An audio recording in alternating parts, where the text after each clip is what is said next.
Within this video, we will look at what is a petty cash fund, how to record it and replenishment, and the concept of cash over and short. A petty cash fund is simply any physical cash a business keeps on hand to pay for minor expenditures. This is usually small amounts of money, however the size and scope of petty cash funds varies across companies.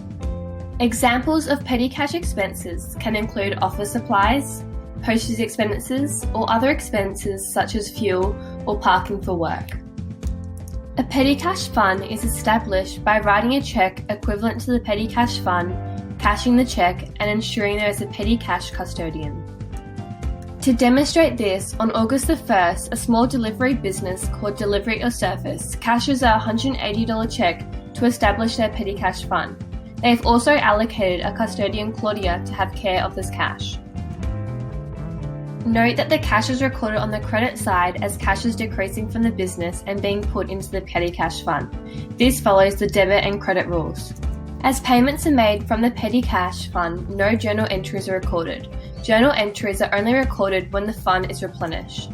Those payments can be made in two ways. The first includes cash being taken from the fund, while the second is cash being taken from the fund and given to employees seeking reimbursement for payments they have personally made.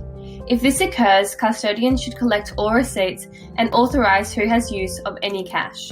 For example, if Deliver It Your Service had the expense of fuel at $90, supplies for a broken wheel at $20, and express postage expense at $13, the total cash requested to replenish the fund would equal to $123. This is because as cash decreases from the petty cash fund, the fund must be replenished.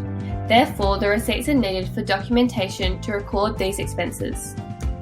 The general journal for petty cash follows the original format, with the expenses being a debit and cash being a credit, as cash is decreasing from the petty cash fund. Shown, when a petty cash fund is replenished, the amount of cash equals the total amount of receipts. However, sometimes the custodian will not obtain all receipts or an error will occur.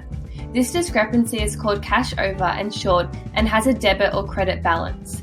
A debit balance increases expenses while a credit balance decreases expense. For example, within the company of Deliver It Your Service, the replenishment report indicates that there is a cash over and short occurring, with the cash requested to replenish the fund not equaling the total receipts. This difference of $3 is recorded in the general journal as a credit, as it is reducing the amount of expenses. This may have occurred from a miscalculation of the receipts or extra change being given to the custodian. Therefore, the amount required to replenish the petty cash fund is $60.